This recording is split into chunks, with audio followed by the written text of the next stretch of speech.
Hello, this is the demonstration of removing the window in a 12-inch masonite house. But first I wanted to showcase some of the different colors so that you don't think it's always the silver one or gray one that you see in the video. We've upgraded and come a long way from that gray one. But the videos still work. Nonetheless, we're going to walk through taking the glass out, at least trying to take the glass out. This home is an abandoned house and this was just for demonstrations. Um, and so we won't have the Sawzall out here on this one. There won't be a heat gun because even though after you pull these little rubber plastic window stops out, you still need a heat gun or a hair dryer to loosen up the glue and the caulk and just to get the window out. So as things go on here, you're going to see where I just begin to break the window out, which is quite all right. Taking that 5-in-1 is a good thing to scribe and score the outside to try to loosen things up.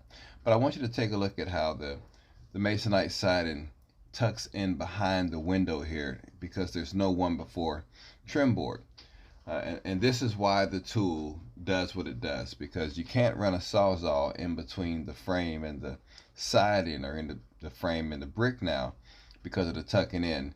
And the only way to get the window out without damaging the rest of the house is to pull the frame and the flange out from behind the siding.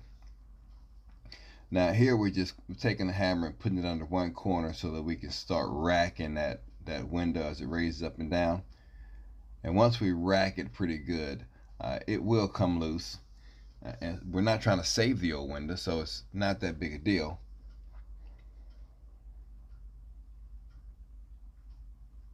Now I could have had the flat bar out there with me, and I could have had my battery operated Sawzall, but I wanted to show that the tool will work with just a hammer and the window removing tool. Now once we've got everything out the way, we're going to reach on in here and get about center of the window and lock the vice grips in. Now you don't need to lock them in extremely tight the first time because it's just not necessary in some cases. If the vice grips begin to slip because of paint or something, or they begin to tear the metal there, then you might want to get a little tighter on them. But here we're just going to loosen them up, doing a little racking. And even though it's an abandoned house, you still want to keep your eyes on the project as you're racking and pushing your bar. And yeah, just watchful that nothing gets away from you.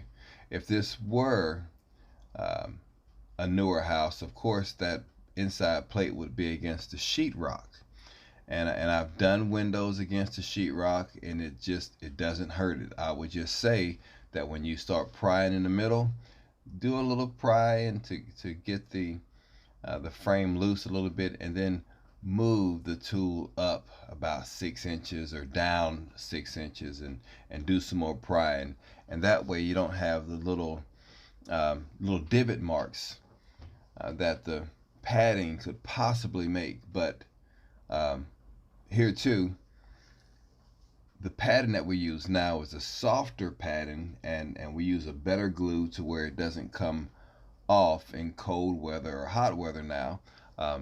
We've also upgraded the handle to make it a wider metal. Well, and the base plate has been upgraded to a thicker metal. We've also added a support rod through the center of the base plate because when guys get these tools and they have these commercial projects, apartment complexes, and it's the hired hands using the tool, I mean, they throw caution out the window. They lock on and they get to trying to snatch the window out all in one go.